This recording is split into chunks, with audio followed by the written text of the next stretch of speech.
Greyhounds have been racing in Dapto, New South Wales, Australia since the 1930s.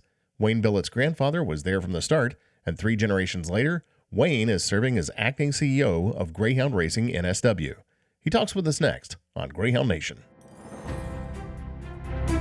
This is Greyhound Nation, episode 46, recorded October 4th, 2024. Wayne Billett, continuing a legacy of Australian Greyhound racing. Greyhound Nation is a podcast for Greyhound enthusiasts produced by Greyhound enthusiasts. To learn more about our show and its hosts, visit our website at greyhoundnation.dog. That's greyhoundnation.dog.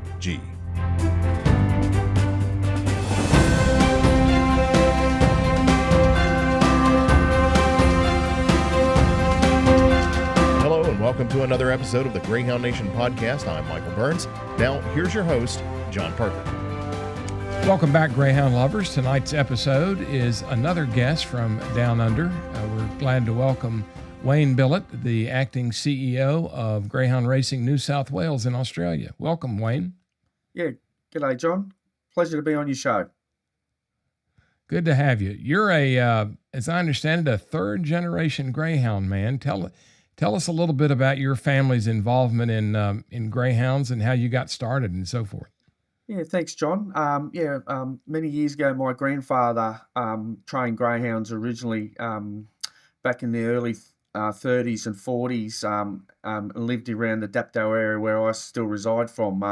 And following that, my dad and my dad's brother, my uncle Cecil, both worked at the Dapto track, which is about 2 minutes down the road from where I live. So they both worked on the track there as curators and done anything and everything. And over the years, my mum and dad bred a couple of litters of pups and raced them, which was good fun. And as a kid in school holidays, used to get on the push bike and head up to the track and help out wherever I could. And when I become of working age in Australia, which is around 15, I was lucky enough at the time. I thought it was the greatest thing in the world that I got a job working in the kennels at a race meeting. So that was just over 40 odd years ago. So I started working in the kennels at the Dapto club, and from there I've sort of been involved in the industry my whole life to where I am now. So it's been a journey. It's been a full family involvement over all those years, and it's something I've been really proud to be a part of, to be honest. So Greyhound Racing is coming up on its 100th anniversary there in Australia. So with your grandfather getting started in the 30s, he was close to being on the ground floor, I guess. Yeah, correct, John. And what back in those days, that was when the Dapto A&H Society started racing here in Dapto. So yeah, so we've been involved almost that period of time. When you think about it, it's marvellous to think that your family's sort of been involved for that long, which is obviously a proud history. So yeah, when you reflect on it in that way, it's been almost involvement for the whole time. Correct. Was your grandfather initially a breeder and owner, or did he do additional things in greyhound racing in the early years? In the early years, my grandfather was on the committee of the Dapto Show Society, so that's how he became involved. He was a farmer out what I call West Dapto now, which is full of houses. So he was a farmer out there, and they had race horses and greyhounds, and done all the things that farmers do from dairy farming to cattle, etc. So that was his hobby, was greyhound racing, and back in those times, a lot of the committee people had greyhounds that they'd race as a social thing, when all the families of the town and that got together. Now, when you were a lad, were there always greyhounds about at your home? So we've over the years we've had them on and off at home at different times. I still have one now. I've got a retired one that lives a life of luxury at home, which is what they deserve, right? So we have been around them the whole time. So they have been a very strong part of our life. Yeah. Now, what's your first memory of involvement with greyhounds at home? There, were you did you feed? Did you clean up? What were your jobs? Unfortunately, John, when you're when you're in the low end of the pecking order, it was always the cleaning up part, right? So yeah, That's right. you got to start somewhere, and that was the same in my career. When I worked in the kennels, my job was to clean the kennels and clean them after dogs and that sort of thing. So I definitely started at the bottom, John. Now, when you were riding your bicycle to the Dapto track, what were you going down just to watch the races, or what did you have a duty or a chore down there? Yeah, so it's a bit of both, John. Because my mum also worked at the track. My mum and dad worked at the trials. So obviously they have trial sessions or training sessions as well. So I used to go down and just help, give a hand there wherever I could, watch the dogs, anything and everything. I was sort of keen to always just help do something. So it was just a labour of love at the start. And what was the back when you were going down to the track, riding your bicycle down? Were you able to, if you wanted to have a wager, were you allowed to have a wager, or did they have a minimum age for that? So John, they had a minimum age of 18, but that never stopped anyone having a wager. Yeah, we had Gary Guccione, who was the executive director of the NGA here in Yeah, the U.S., and he grew up in the Dakotas, and he went to the track there. If you could see up over the counter to the yeah, teller, yeah, you yeah. could put a wager down. Yeah, I that's it. thought that was a great Very, story. very, very similar, John, to here. But obviously, back in those times, the regulations aren't quite what they are like now. Yeah, right.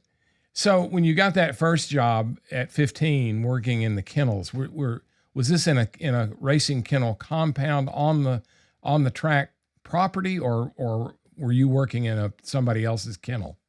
No, so it was for our racing, obviously, as you know, John's a little bit different over here.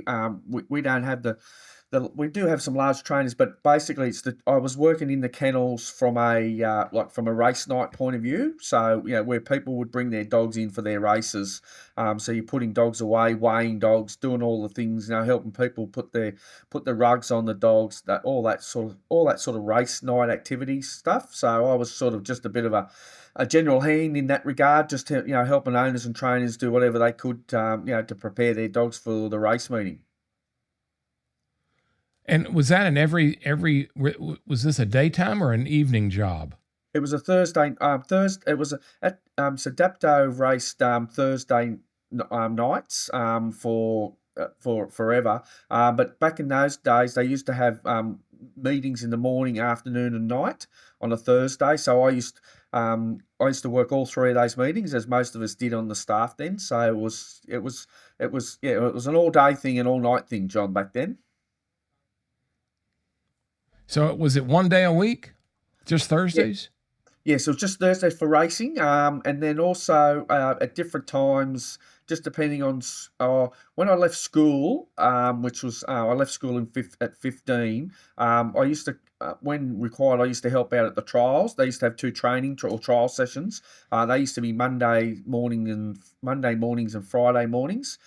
So I did work at those on occasions as well. And was this the kind of work where it was your full time work, or did you have other employment elsewhere? So when I was 15, I left what we call year 10 over here, or fourth form in high school. I went and worked I got a full-time job in the local bank, um, which was called the National Australia Bank, was still called the National Australia Bank, back in 1983. So I was lucky. The second in charge of the bank was an absolute avid greyhound person. So I always had a bit of flexibility about what I could do and how I could do it, from those points of view. So he used to also work. He also worked at the dogs on a Thursday night. Back in those days, the crowds were quite huge, and so he was always responsible for all the money on the site, obviously because of his banking background. And so I was lucky. I had some flexibility in that regard. Yeah. So it really was a community kind of local activity, wasn't it? Everybody in the community would come and participate in one way or the other. Yeah, definitely, John. It was a huge community concern back then. From back in those times, Dapto probably had a population of about 7,000 people, and it was a real that that sort of showgrounds facility, which still on the current site today. It's about I don't know, it'd be 170 odd years old, that site. It was a real community hub. Back then, it was where all the families went. That's where they had their social events out, even outside of Greyhound Racing. They had the old hall there and those types of things where the community go to and have the local dances on a Saturday night and all those type of activities as rural communities did. Yeah, that's great. So the track was really kind of a community activity center in a way, wasn't it? Oh, absolutely, it was. It was absolutely a community centre. Yeah. So take us up through some of the other jobs you did as you got older and were given more responsibility. Okay, so 2002, I decided I had the opportunity to take up the full-time role as the manager of the Dapto club, and for me that was probably one of the most rewarding parts of my career because for me it was a really prestigious role to have in the local community. So I was there at Dapto from 2002 until 2008. 2008, I actually decided at that time that I took a break away from the industry for 3 years. So between 2008 and 2011, I went and worked for a local bottle shop and a local hotelier in town, which was good fun, and it was probably a real. When I reflect back on it, something that a step away from the industry for a while, which was healthy for me at the time. Basically, 2011, I got the bug again, and there was a role for a what we call a stipendiary steward available. So I applied for the role in 2011 and was lucky enough to be successful in doing that role. I stayed there for 12 months, and the reason I left that was that Richmond Race Club, which is one of our biggest race clubs in New South Wales, were looking for a manager, and they'd been going through some difficult times. So they approached me to see if I was interested in working for the club. So with the blessing of my employers, because I was really mindful of the time that I'd also only gone back into stewarding for 12 months, that I didn't really want to leave them in the lurch. But with the blessing of my employers at the time, I went to the Richmond Race Club. So I was there for 3 years, from 2011 to 2014, which was 2012 to 2015. After 3 years, I finished my time up there at the club, and I come back to racing. Come back to work for Greyhound Racing New South Wales, where I've been for the last 9 years. When I come back to Greyhound Racing New South Wales, I started off as the manager of industry reform. They were undertaking a whole strategic review of the industry, and they were looking for someone who had a strong background in the industry who could provide them some support in that role. So I was chosen to do that, which at the time I was very grateful for. I held that position in high esteem because of the importance that it played. So I was there from manager of industry reform. I went from that to general manager of racing operations, to chief to general manager of racing operations, to chief operating officer, to deputy CEO, and at the moment I'm the acting CEO. So it's been a journey across a number of different points in the industry, but it's I can say for me. Well, they say I haven't worked a day in my life because I've enjoyed every single day. Every day I get out of bed, I love what I do, which has been fantastic. I love the industry, I love the people, I love the greyhound. I consider myself very fortunate to be able to be involved in something that I'm really passionate about. Yeah, I mean, it sounds like you truly have. There's almost no job in greyhound racing you haven't done. That's about right, John. Over the years, I've done anything and everything. Whether it's been working on the track, whether it's been working on the trials and the catch and pen, whether it's been everything.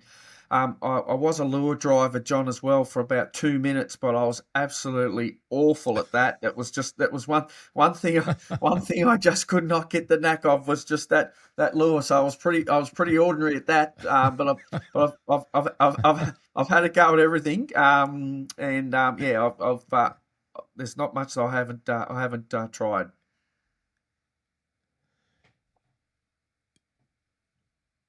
Now, in stewarding, I've always wanted to ask somebody in Australia this. I know in horse racing, stewards often make calls about whether there's been a foul and so forth.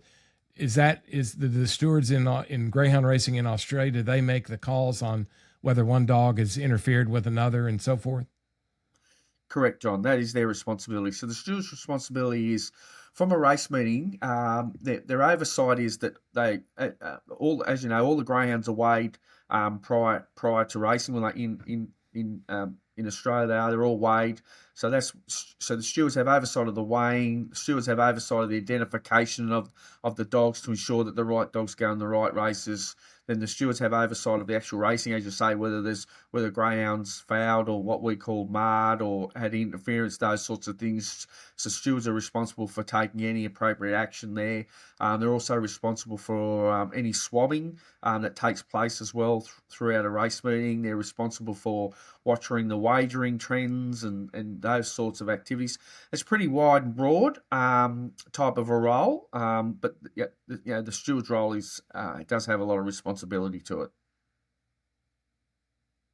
And what's the process for making the calls of foul? Do you make them watching the race live, or do you always video replay the race just to see if you've got it right? Yeah, so they're all video, John, and this day and age, well, the irony is many years ago when I first started stewarding, back in the 80s, there was no such thing as a video back then. So what we used to have little handheld recorders. So as you're watching a race, you'd be talking into this handheld recorder about what you've seen in the race, whether number 5 checked off the heels of 8 out of the turn out of the back straight, and 8 hampered 3 and 3 lost 3 lengths in the run to the home turn and all these sorts of things, or the 5 dog moved outwardly on the 1 dog in the home straight, that sort of thing. So that was your Bible of how you did it. And obviously, when I was stewarding, I always watched races through binoculars. That was how I viewed races, even though I know you're nice and close on a greyhound track. For me, the binoculars just give you that bit of extra support and insight into watching a race. So you were really going off your instinct and what you're seeing before making decisions back in those times, and you had to have a fairly decent argument, because you can imagine when you're talking to someone about their greyhound fouling and you're potentially going to give it a stand down time. It was a very robust environment back then, John, because you didn't have a replay to go back to say, well, listen, this is what happened. You know what I mean? So it was one of those things which created a very robust environment in that regard. But this day and age, it's very high tech. They have the lateral cameras, they have back straight cameras, front straight cameras. They have a whole range of cameras to help make the adjudication. But I think from my perspective, having been brought up in a world with not a lot of video coverage, and that was a good thing. It really taught you how to read a race and understand racing, because you were making decisions on what you're seeing and off what you're seeing, and you're making decisions instantly. It made you make decisions instantly because you didn't have anything else to refer it to. So for me, I found that in time as a great base for learning, because it allowed me to understand how to read a race, understand the dogs, what they did and what they didn't do. Sure, I made mistakes, no issue about that, but I think for me, I wouldn't swap that for the world, because it was really on the job type of you're making decisions, bang, bang, bang. You didn't have time to think about things. You backed yourself in that regard.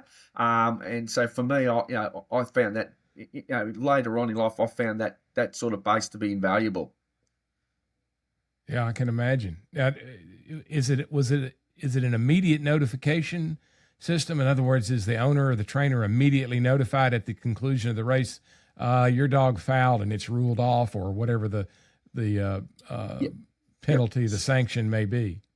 Yeah, correct, John. So the process generally was that if you before you advised an owner or trainer that their dog had potentially had an offence, we would always have a vet check. So we'd always send the dog to the vet first, just understanding, because there were times where a dog may have been injured and wasn't showing it. Might have been partly of why its actions were, its offence was partly why its offence was. So we would always send the dog to a vet first to just have it checked over and to see if there was any issues with that. And if there was if there was no issues, well then obviously the owner or trainer would be advised of the the offence to be placed on the dog's record. Yeah. Could the stewards call a no race if the interference was significant enough and it was the race leader was interfered with? So from a racing perspective, if there's interference between greyhounds, John, you would never cause a no. It would never be a no race unless a greyhound was sort of coming back into the field rather than with the field, if that makes sense. So if a greyhound had fallen and turned back and come the other way into the dogs, then more often than not that would cause a no race. But you wouldn't get a lot of no races. In my career, I couldn't recall an instance where we had it where dogs were racing and bustling and had issues between themselves, where we've called a no race. I've called plenty of no races for things that potentially have happened, which you can't control, with maybe with a problem with the lure system or those sorts of things, but not generally from just a normal racing pattern. Yeah. I mean, the idea of watching 8 dogs at once and making sure that they all ran cleanly, that's got to be a feat. And like you say, it's just a matter of experience and being able to watch them and make a call when it happens. Yep. Yeah, it was. And it's one of those things that you learn over time, how to do and what to look for and what not to look for, etc. And you're right, because it's such a quick moving instrument. Like it's the dogs that they're going over 60 k's for 30 seconds, and you're trying to work out what's happening between the 8 dogs. It's a very quick environment, so you sort of learn very quickly about what to look for, not what to look for, and over time, as you say, that experience allows you to understand that better.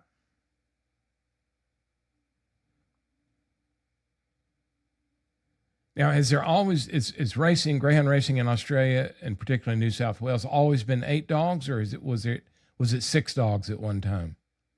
So it's always been 8 dogs, John. But we have had a couple of trial periods over the years where they've had just 6 dog racing at different times. But generally, as a rule, it's been 8 dogs the whole time. I do recall there was many years ago on the original Richmond straight track, there used to be 10 dogs. Up the straight. Oh, wow. So so that's going back, John. That'd be back in the. This is a bit of a guess, but back in the 50s and 60s, maybe the 70s, a long time ago. There used to be 10 dogs up the straight at Richmond, and then obviously, but traditionally 8 dogs is the norm. And was the 10 dog the straight? Was it on grass with like a drag lure, or was the lure on an arm? No, so 10 dogs on a drag lure up the straight. Yeah. Yeah. That had to be exciting. Yes. I saw there was a proposal in one of the states to that they're going to introduce, and I can't remember which state it was. They're going to introduce 10 dog straight racing. Yeah, so they're going to do that in Queensland. So Queensland are building a new greyhound facility at a place called Perga, which is just up near Ipswich, which is about 45 minutes north of Brisbane. So they're in the process of building 3 brand new tracks up there, and it's going to be an absolutely outstanding facility. But you're right, they've just announced in the last month or so that they're straight. They're looking to have 10 dogs up there straight, which is exciting. It's fantastic, to be honest. Has that stirred any controversy to go to that many dogs in a race? Not that I'm aware of, but once it commences, it might do, John. But from an industry perspective, I don't think from an industry perspective, I don't see there being any controversy from people within the industry. I think they'll see it for what it is and enjoy it for what it is. So it will be well received. As you know, straight racing's is the safest form of racing that exists in greyhounds. So obviously, Queensland have done their research and development in that phase and have gone through a process. So from our point of view, I think it's it will open the door to others looking at those sorts of options. And I know that in New South Wales, we had considered doing something similar, and we had some designs made up for starting boxes, etc. Probably haven't quite got the facilities to do that at the moment, but something that we'll see how Queensland's experiment goes, and I think no doubt you'll find that on the back of that there'll be expansion of that somewhere along the line. Yeah. What do any tracks in New South Wales offer straight track racing at the present time? Yeah, so Richmond is the only straight track that we have racing in New South Wales at the moment. And is it grass or sand, or what's the racing surface? Yeah, it's grass with a drag lure. Yeah, yeah. And is it particularly popular? Do you get more, for example, do you get more wagering on straight track racing than the average, oval? No, it's probably a fraction less, John. Fraction less, but that's what might do with just the timing. They normally race on Thursday around lunchtime over here in Australia. So from a participant point of view, it's hugely popular. We get very solid nomination flows for all of those race meetings. The wagering is still strong. Is still strong, probably not, but I think it's probably more to do with the timing that while it's not as strong as some of the circle because it's on just that lunchtime period. Obviously, the twilight night racing from our perspective obviously generate better turnover numbers. So it's probably more timing anything than rather than just the racing type, if that makes sense. Yeah. And is it just one distance, or are there different distances that the Richmond track offers for straight just racing? Just one, John. 324 meters. It's just one. Very good. Yeah. Well, now there's just to shift gears a little bit. There's a big race coming up in New South Wales here in a couple of weeks. The $1 Million Chase. Tell us about that. Yes, John, it's exciting. I love the $1 Million Chase. I've been lucky. I've been involved in it from the outset. But about 7 years ago, our flagship event prior to the $1 Million Chase was what we call the Golden Easter Egg over here in New South Wales, which was one of Australia's most prestigious events to win. But the $1 Million Chase is for us. It's a Greyhound Racing New South Wales event. Signature event, and it's an outstanding series. From the outset, John, is that the $1 Million Chase was always about being something different and trying to get it out into the regions of New South Wales across our great state to be able for people who from all walks of life have the opportunity to get their dogs into this series and qualify through different options rather than just run. Most of our other series are all traditionally just run through our city venue at Wentworth Park. So we were looking for something different. So at the time we developed what we called it's a regional model, which has stood the test of time, and it's the model that we still do today. So what we do is our tracks, each of our TAB tracks have the opportunity to run a qualifier, which a lot of the local people attend to. So we run those across the state. We have a heat and final series at all of our regional venues, and then what they do is the first three for them come into what we call the semi-finals, which is a week before the $1 Million Chase. So those dogs from all the regions come in. Now in some of those regional finals, Some of our interstaters do come into those to qualify. We've had a number of those, even somewhere like Broken Hill, which is very remote from us in Sydney. It's the remotest part of one of the remotest parts of the states. Broken Hill attracted trainers from South Australia and Victoria who went to there for the $1 Million Chase, and which was great for the Broken Hill community because in time they wouldn't get to see a lot of these quality dogs in general they wouldn't normally go to these areas. So they've attracted, these regional venues have attracted other high quality dogs and trainers from other parts of other states, which is what it's all about. So they've been up against the locals, and it's which is good in itself. So come next week, tonight week is we'll go into the semi-finals on the $1 Million Chase night on the 12th. So they come in, we'll run 8 semi-finals, and then the winner of the semi-finals then go into the final the following week, and it's changed people's lives, John.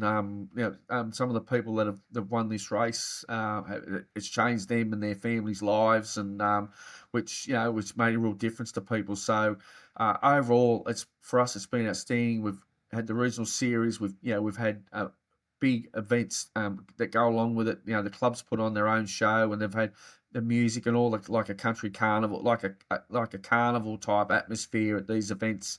So it's had more benefits, and that was the idea of it. The concept was to have other benefits other than just racing, the community events in these regions. And I've been lucky enough in the last couple of weeks to been to a couple of them. I was up at Newcastle just last week. They had their qualifiers, and this year they had 6 heats to get into their regional final, which is unprecedented. So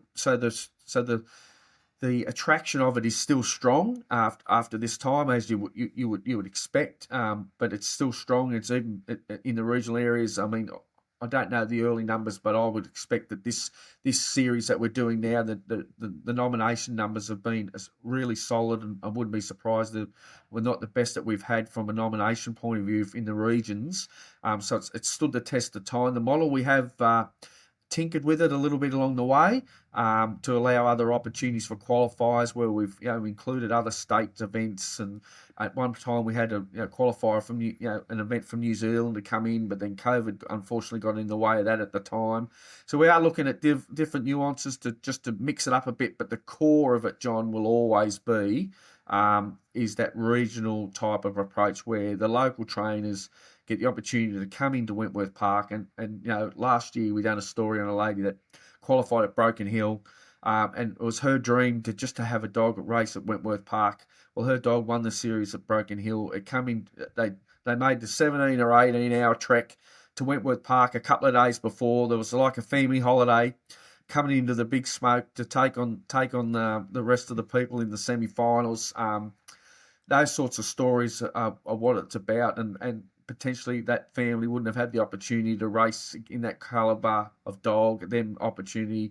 And, it's definitely sparked an interest in those people, and they were at it again this year trying to do the same thing. So for us, it's a real regional community event, and it is a race for everyone. It is really, truly a race for everyone. And some of our past winners have been people who have put their life into the greyhound racing, and who would have thought that they won $1 million. And that's the next point I wanted to bring up. It's $1 million to the winner, not $1 million split between the first 3 or 4 placement. It's $1 million. The winner takes home $1 million Australian, right? Absolutely, 100%. That's $1 million, John.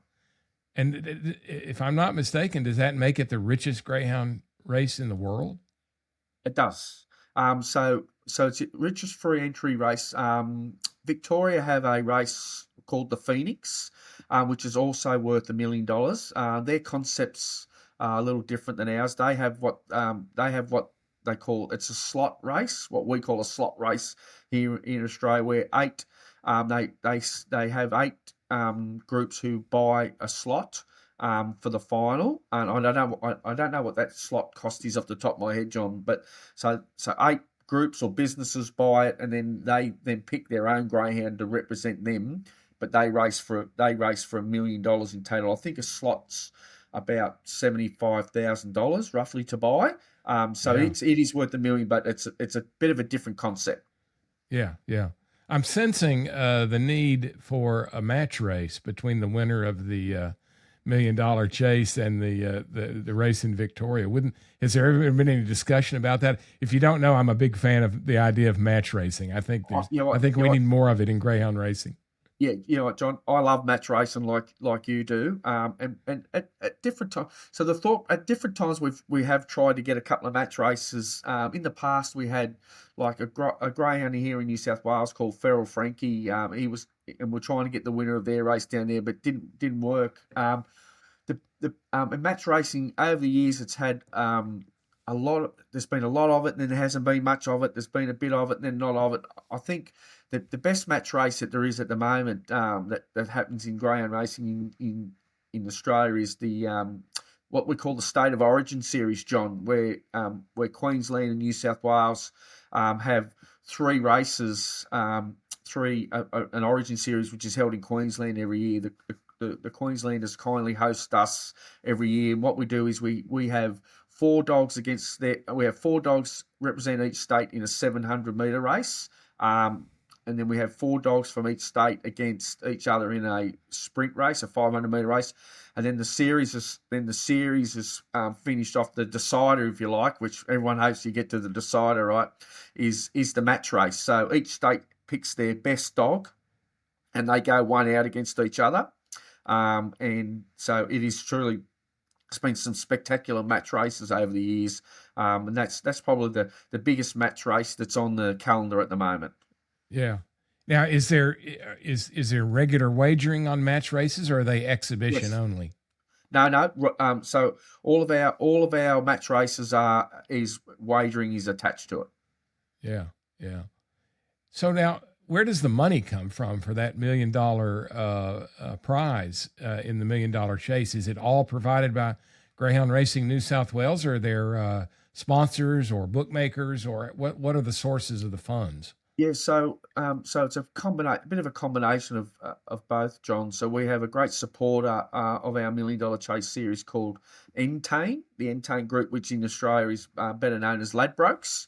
So Ladbrokes are our major sponsor for the $1 million chase. So they have a commercial agreement with us to provide a certain amount of funding towards the $1 million chase, and then that's complemented from funds from within Greyhound Racing New South Wales. Yeah, yeah, and then the second. How far down is their prize money? How far down in the placements is their prize money for that race? All eight dogs that make the final, John. So if the dog that finishes eighth gets a minimum of $10,000. Oh wow. Yeah. Not a bad night's work, is it? Yeah. Well, it's you want to reward, right? It's about rewarding the people for making that race, and so for us, you're right. It's not a bad night's work, but it's also just acknowledging the effort and time and effort and that they've to be able to help. We don't have a show unless the people in their greyhounds become a part of it. So that's part of the support system that we have in place for that race. Yeah. Now, and it's held there at Wentworth Park in Sydney. Is that right? Correct. Yes, correct. And is it a big night where people, is it like the Kentucky Derby here or the Melbourne Cup in horse racing? A lot of people crowd in and it's a dressy occasion and so forth. It is, John. It's an event for all people. There's obviously a lot of different hospitality offerings, and there's private boxes, so that there'll be a lot of people dressed up with all the appropriate suits and ties, etc., John. And then there's always the public section where people can come in and be in the shorts and t-shirt and still and be on the concourse and still enjoy have a cold drink and a bit of a wager as well. So it caters for families. We have a whole kids zone there. We have live music. It's really a signature event for us. And it attracts a good, solid, healthy crowd. Yeah. Now, as CEO, what are your duties on race night? Do you have to give a speech or anything like that? So generally, the chairman of the board, John, he will do most of the formalities for all the major stuff on the night. My role is just to, along with the team, is just to make sure that everything's in place, which it is. We've got a great team at Greyhound Racing New South Wales, supported by the New South Wales GBATA. So I'm just for us, it's also an opportunity. For me, it's an opportunity to catch up with a lot of our key stakeholders and people that we deal with, and sometimes you don't get to see them too often for whatever reason. So we try and bring all those people in on that occasion. It's a chance to catch up and talk to those people, and that which is just as important as well. So it's a bit of a networking, social type of night where it's in a bit more relaxed setting, and chance to catch up with people and enjoy the racing, and generally just have a good time. Yeah. Now it's on October 18th. And do you know if it's available? Can it be watched worldwide, or is it just in Australia? No, no, John. It can be watched worldwide. We have our dog's website, so it's thedogs.com.au. We have it is streamed live through that. So we'll have a full production available that night, where we'll do a proper live hosting for all the races on that night. And if there'll be a link on our website where you'll be able to watch all the action live and free through that service. And is it part of a regular race card for the evening, or is that the only race on the card? No. So we'll have 11 races. We'll have a minimum of 11 races, John. We have a lot of what we've also do on that night. We have a lot of support races which are conducted in ice as well. So we'll have races for masters dogs. We'll have a race for masters dogs, a significant race for distance dogs. We've got races for juvenile dogs. We've got races for maiden dogs. So what we try and do on that night is we cater for. We have a lot of finals. So overall, we'll pay out about $1.7 million in prize money. So the other races will spend about $500,000 on the support events across them. So it's quite a significant things. We try and cater for all the different types of greyhounds for that night. To everyone, while the $1 Million Chase is a signature event, there's other events that are worth $50,000 to the winner. A couple of those $40,000, some $25,000 winners as well. It's a bit of a support network across the whole industry. What for our listeners worldwide? What's the post time, local time for the $1 Million Chase? It'll be around 9:45 at night over here, John. That's roughly around what time it'll the main race will be. Yeah, very good. Yeah. Now, do you have any couple of greyhounds you're watching that are maybe the favorites you want to tell us about that we should be on the lookout for? That's a really good question, John. You know what? The series is so wide open. But we've had a dog, and he had a minor injury at the Gardens the other day. But a dog called Good Odds Cobber. He won the Dapto qualifier, Group 1 Megastar qualifier at Dapto a few weeks ago. If he's fit, he will be hard to beat. I think that another dog called Nad Al Sheba, who went through the Garden Series, if he qualifies, he'll be another one to watch.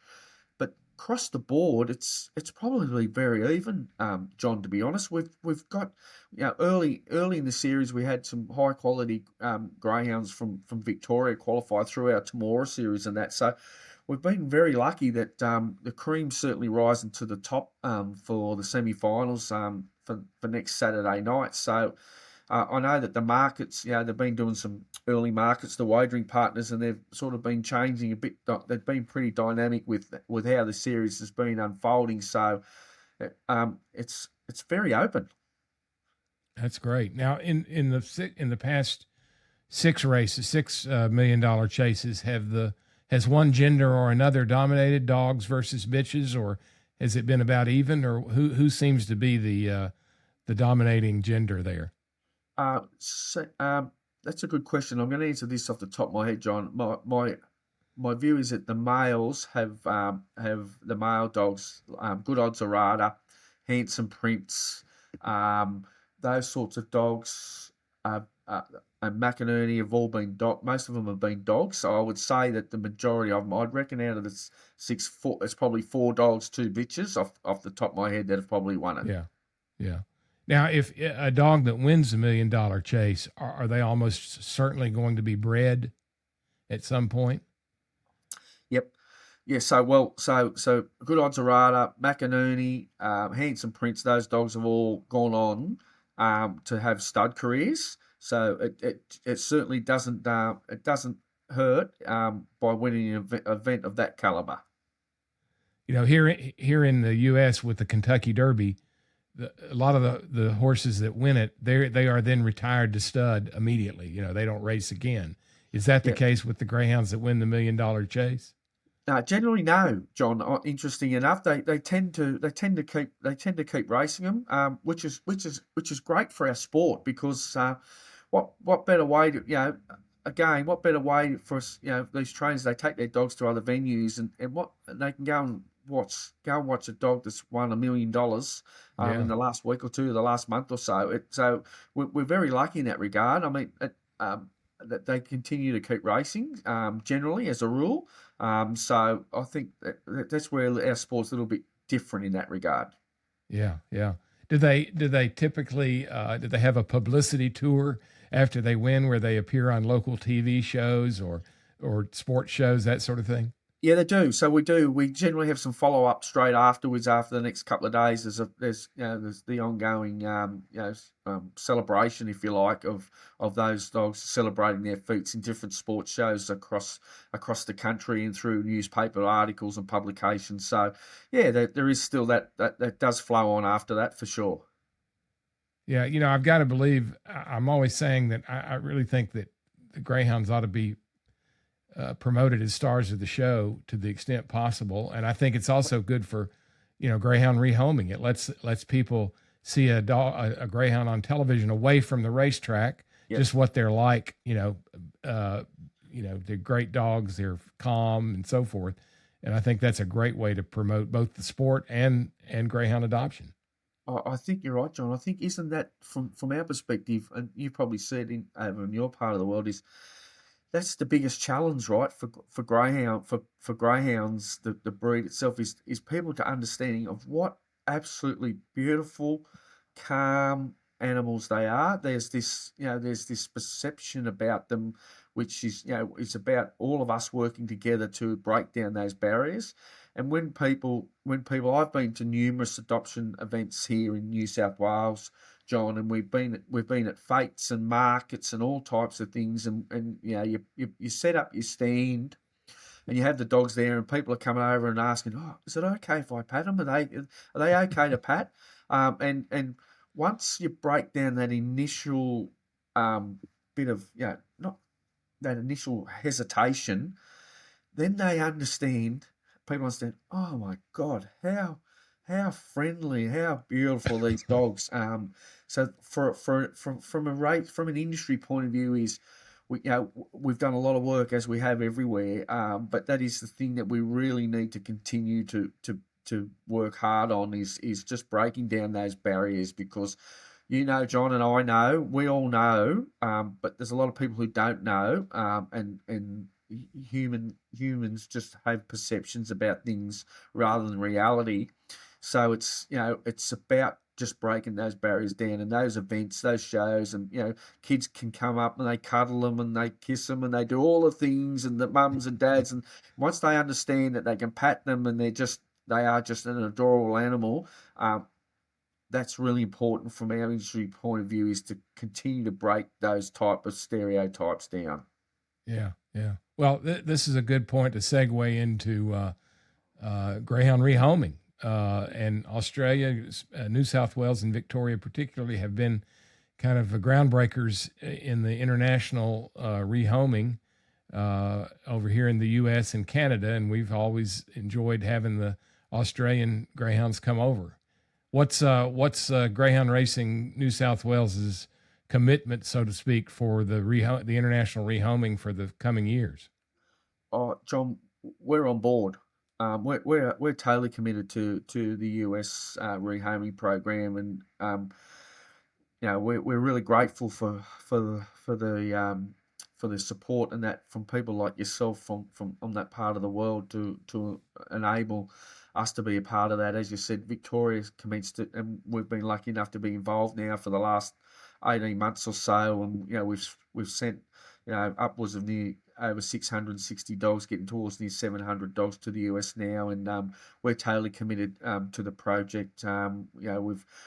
We've been lucky. We've got some great partners here in Australia that support it. We've got some great partners in the US to support it. And the feedback for us, John, is that the dogs that the greyhounds that we've been sending over to the US are really well received. The people love them. We work hard to ensure from both sides of the globe that we're getting the right type of the right type of greyhound coming over to your shores. Feedback has been that they just absolutely love them. I know that there's, and you know this probably better than I do, the relationships that have actually developed, the friendships that have developed through Facebook and all these things about people knowing that their dog's gone to a great home in the US and how they've been looked after, and people are interested in their racing careers and what they've done, their idiosyncrasies, all those things. So there's been friendships developed throughout the world through both through the love of our greyhounds, which is great. But the program for us is we're totally committed to it. Moving on, as you know, we've developed some with Russ and Deb and others. We've developed some people like yourself and other rehoming groups. We've developed some really strong key relationships there, which we will continue to work with and explore and just. If we continue to work together, the program will only go from strength to strength.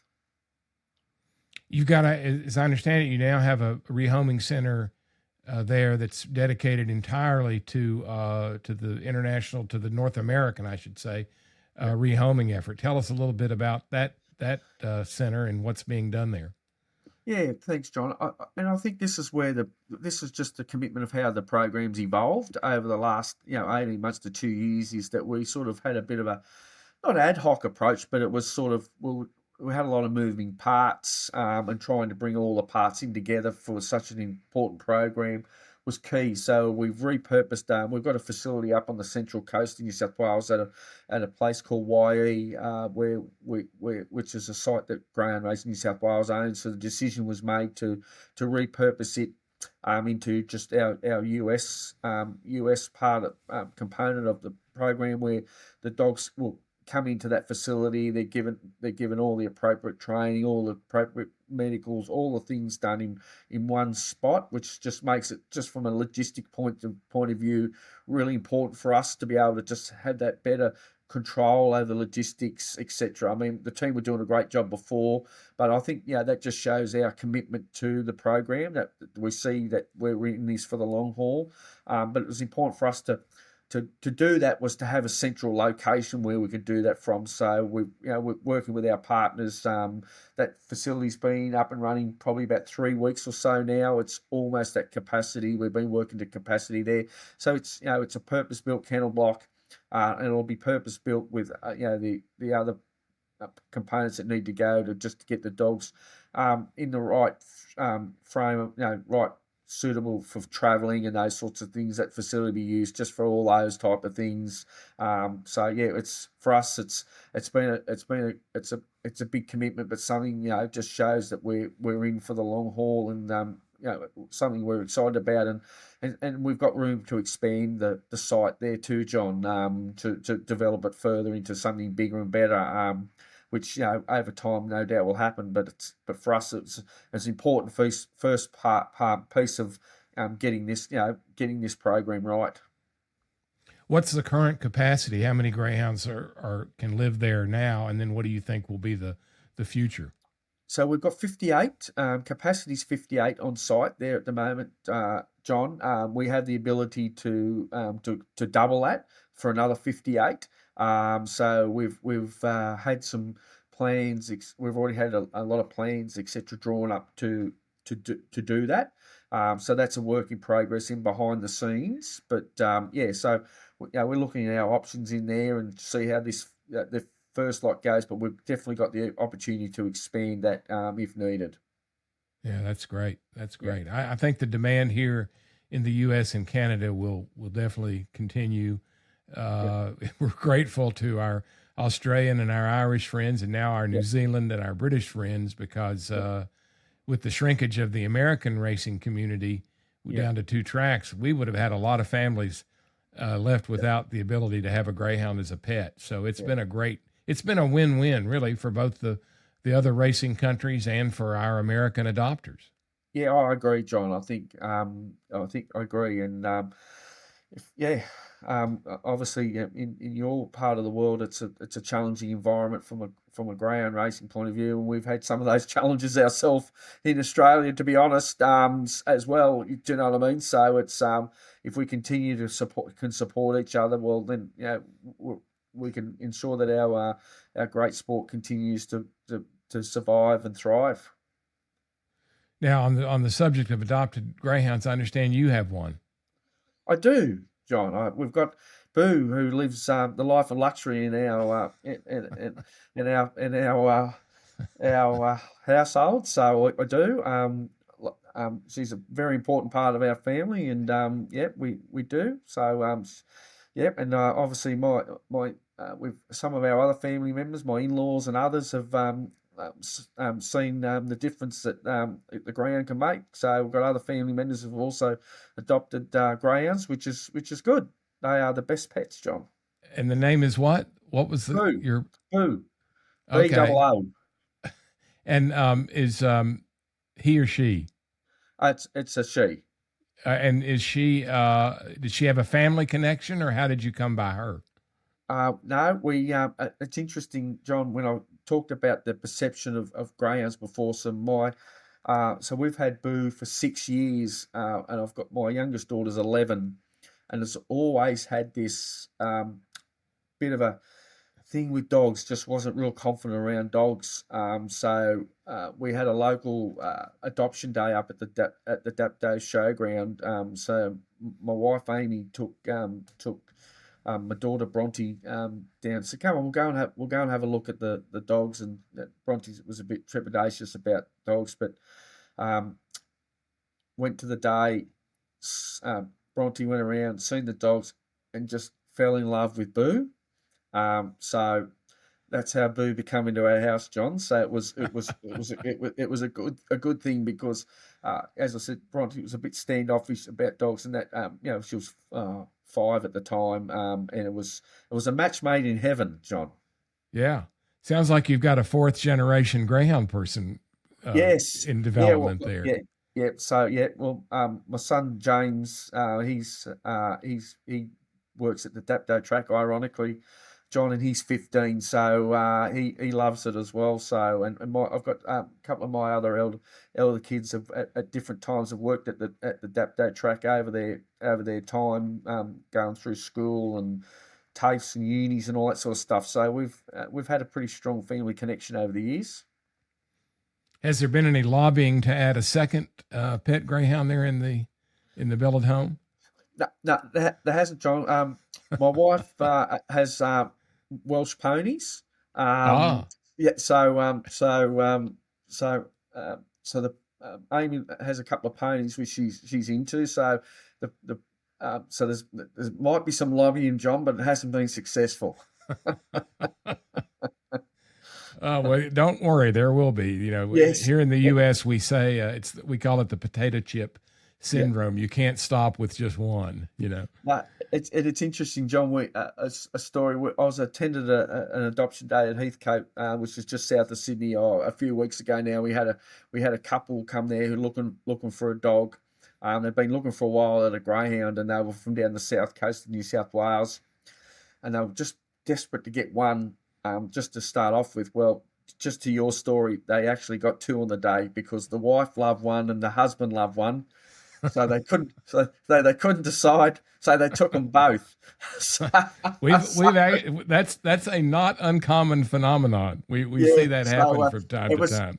What a great story, right? And living happily ever after. So it's a great thing. That's wonderful. Well, I've been prompted to or suggested to ask you about, and I think this might tie into the future of greyhound racing there in New South Wales, the Taree track. Tell us a little bit about that and how you see that as part of the future of greyhound racing in New South Wales. Yeah, John. I mean, we opened Taree about 4 weeks ago now. We commenced racing there. So just the story was that we had three clubs based on the mid-north coast: Taree, Kempsey, and Warhope.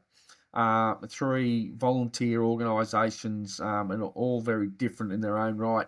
And it was decided that what we needed up there was one brand new facility, and that's how the Taree project was born. It was the location that was chosen to have this new facility. It took us, we were probably about 7 or 8 months behind the construction schedule, mainly because of weather here in New South Wales. We just had unprecedented rains for a period of time, but the finished product, John, is absolutely outstanding. It's the latest design. We've added things like fully engineered clothodial transition turns. We've added sensors into the profile of the track, water moisture content sensors to ensure consistency. We've added automated gates. We've done a whole range of things very different than what we were done in the past at Taree. So it was a bit of a pioneer type of project for us, and the result has been outstanding. The participants very patient in that area because they didn't have a lot of racing there and had to travel all over the place to race. But the wait has been worthwhile. We could, from our point of view, is the new initiatives have all worked really well. We're really confident. So they're things that we'll take out into looking to do for when we move forward and doing looking at other options to do full blown track work. So for us, we couldn't be happier with the result, John. It's outstanding. That's great. Is there for our viewers and listeners that might want to see some pictures and so forth? Does Taree have a website? The best place to go on is to our dogs website again, John. If you go onto there and go into the racing and results and click on Taree, you will see the racing there. But there will be in our news feeds on the dogs, there's a number of stories about Taree that are there of the work that's been done and some of the products and different things. So the dogs website, whether in our news story or they want to look through the racing results section, there's stories there about Taree and what it is, where it's come from to what it is today. That's great. Well, in a country where you're building more tracks, whether it's New South Wales or Queensland, that's a great thing for Yep. the future of racing, isn't it? Yep, it is, John. It's really important that the industry at different times has had its struggles through a whole range of different issues, and to be able to invest in new facilities, invest considerable money in new facilities, can only help strengthen the industry, supports better racing outcomes, supports just better communities, etc. So for us, really important that we continue to do that sort of work. What in terms of numbers, breeding and so forth? What do you see for the future there in New South Wales? Do you think breeding is going to increase, stay about the same, or what do you think? So we've seen a bit of a decline, John, over the last few years of breeding, and that our we just think is a bit of couple of reasons. One is a bit of market force. We've the expansion of the Sydney area and some of the regional areas, the expansion from a housing point of view, where if I look at an area out near Richmond, which is just Western Sydney, is that there was a lot of we had a lot of greyhound people domiciled in them areas. They'd have their 2 or 3 acres or 5 acres. They'd have their 5 or 10 dogs, etc. Those areas that they're now housing.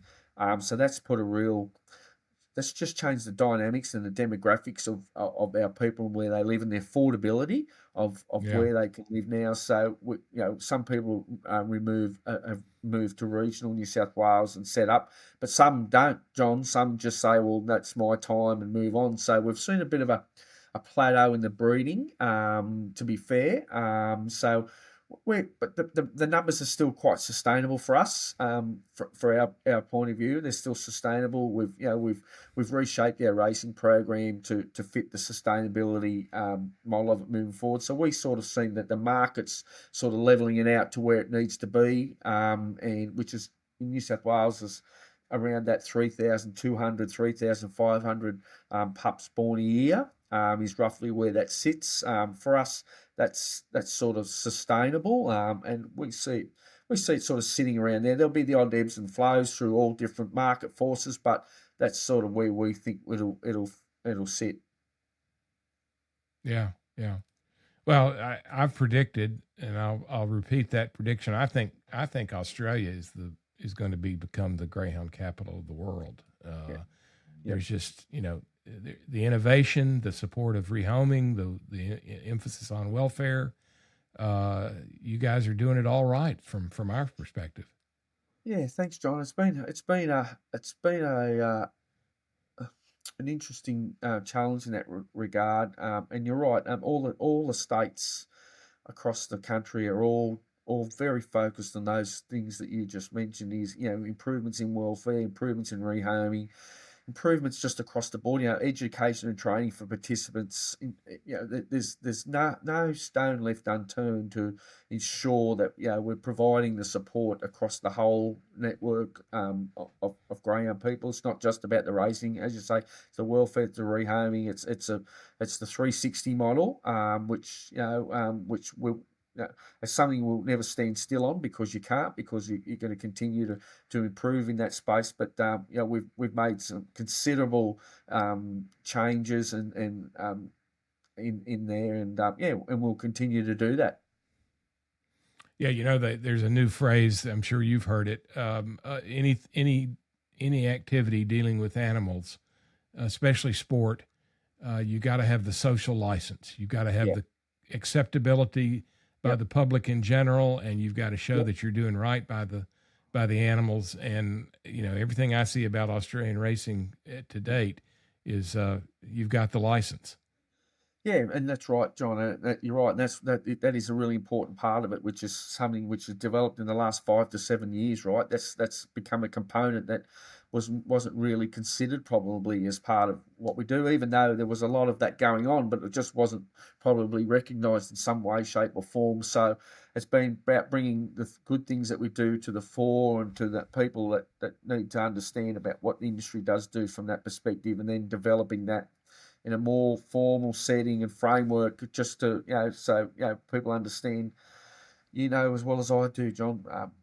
Greyhound people, they love their dogs, and I say this, and I don't say this demeaningly, is that I've seen many people who would look after their dog better than they look after themselves, and don't mean to be detrimental. That's just how they feel about the animal, and just to make sure that it's got everything it needs to be, to ensure that it's living a happy and healthy life.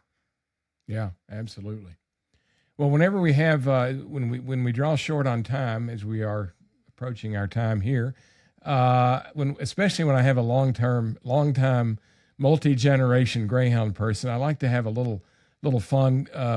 We call it the lightning round of questions. So I want to ask you a few, and just whatever comes into your head, because some of these you really might want to think about, but sometimes the first impression is the best one. So here's the first one. Best dog you ever owned, trained, bred, etc. Oh, good night, babe. And why is that? She raced around Dapto, and she just loved Dapto. She was a little black bitch, and she just loved to stick to the fence. And she was just a heart of gold as a greyhound, and we bred a couple of litters out of her. We had a little bit of success out of that, but from a family perspective, Goodnight Babe has been our best dog. Yeah, that's great. Most interesting greyhound, one that really challenged you, or it took you a while to figure out how to get the best out of him or her. Oh, that's a really good question, John. I think probably I'm going to say the same dog, and the reason is that when we got Goodnight Babe, she was a very timid sort of a dog, and she took a while to get into get to where she needed to be. She just needed that love and nurturing and just that support and stuff. So she was one of those ones you just had to be patient with.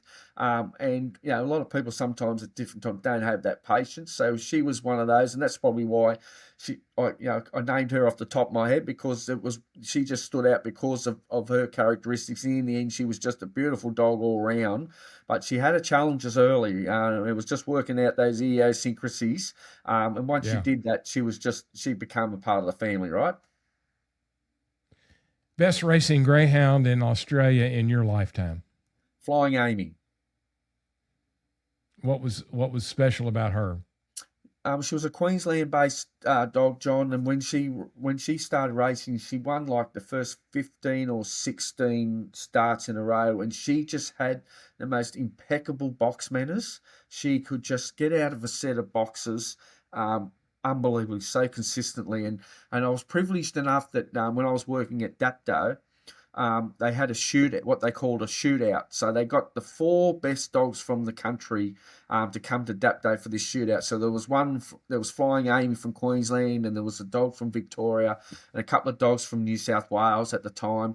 And it was a new initiative, and a bit like your match racing, John, that you like. And we were lucky, at the time they were lucky enough to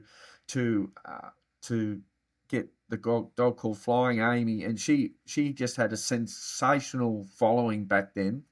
So she come to Dapto, and I was privileged enough. I was the starter of that race, and she duly come and won at Dapto, which was good. But she was the full package. And lastly, most unusual or funniest incident, especially as a steward, perhaps, that you ever saw during a race? Oh, that's a good question, John. We've seen I've seen some races where I've seen dogs who have been leading a race, John, by 10, 20, 15 lengths, and I've just seen them pull up and just want to stop and then just go and run and play with the other dogs. Like, you just think that a couple of classics where dogs have been running, you just think this is old, and all they want to do is stop and just play. I mean, at the time that wasn't funny, right? But when you think back on it, you think, why? But this is just what they did. You know what I mean? So it's some of those instances like that where you just think, oh, unpredictable, right? But you look back and go, oh, that was a bit of fun. But at the time, it probably wasn't so funny, right? But they just sometimes they got minds of their own, and that's what they do. That's what makes them so unique sometimes. How many times do you think you've seen one jump the rail and go running around in the infield? Yeah, I have seen that a few times over my lifetime, John. You're right. They've tailed off and they've stopped and they've gone, hang on, this is not for me. The others are over there. So what's the quickest way I can get to them? So I've seen dogs jump the fence, run across the infield, then jump the fence and join the race again, right? So I have seen that over my lifetime, which is there's again one of those things you just think, oh. What are you thinking? But anyway, too smart. See, too smart. Yeah. Thinking, I'm not going to catch him that way, so I'm going to go another way to catch him. Right? I take it that would be a disqualifying offense. Correct. To cheat like that. Yeah, correct. Yeah, correct. But love the approach, though, right? We could go on and on with these. I love these, especially people that have been in greyhounds for as long as you've been. Yeah. You've seen it all. You've seen everything. You've had great dogs. You've had dogs that you just wonder, why doesn't this dog get it? It's just run soup to nuts on that. And it's a great thing to talk to folks like you that have been in it so long, because you've seen it all. Yeah. Yeah, I consider myself very lucky, John, to be involved in something that I really love and that my family's been involved in, and the people I've met through greyhound racing. I wouldn't swap any of that for the world, to be honest. As I said, when I get out of bed every day, I'm lucky I go and do something that I'm really passionate about. Not many people get to do that, and greyhound racing has done that for me, and I'll be forever grateful. It owes me nothing. I owe it everything for my life experiences. I wouldn't change it for the world, to be honest. I consider myself blessed. Well, in many ways, for the typical greyhound lover that makes up our listeners and viewers, you've had a great greyhound life and more to come. Yeah, absolutely. The journey's the journey's still happening, John, which is again is something I'm proud to be a part of, and we'll continue to keep trying to do our best every day as we do, and it's good things to look forward to. Well, Wayne, I've got easily another hour worth of things to talk with you about, so we'll have to have you back. I hope you will come back. Maybe we'll get you back after the $1 Million Chase and let us, get your review of it and what you thought and so forth. But yeah, many more things to talk about in Greyhound racing in New South Wales that our listeners are interested in. Yeah, but I do want to thank you for joining us tonight and being our guest and telling us all about the state of racing in there in New South Wales. Oh, John, it's been an absolute pleasure for me and a privilege to be on your show. And I know you have a vast array of listeners over there in the States and across the world. So for me, it's been a pleasure. And I would be happy to come on any time to continue our love of discussion for our greyhounds. Well, that's great. Thanks again, Wayne, and Greyhound lovers out there. Thanks for watching and listening. Thanks so much for listening to the show. If you're not a regular listener, be sure to follow Greyhound Nation wherever you get your podcasts. We're also on social media, Facebook and Instagram. Just search for Grey Nation Show. Follow us and you'll get notifications every time we release a new episode. You can also get new show notifications when you subscribe to our YouTube channel. If you like the episode, leave us a review on our Facebook page or your favorite podcast app. You can also send us feedback or questions via the contact form on our website at greyhoundnation.dog. That's greyhoundnation.dog. This episode was produced in collaboration with host John Parker. Our theme music was composed and performed by Dimitri Taras. Thanks to Wayne Billett for joining us for this episode of the podcast. You can watch the Ladbrokes $1 Million Chase finale on Friday, October 18th via live stream that we've linked in our show notes. The finale will be broadcast from Wentworth Park in Sydney, Australia.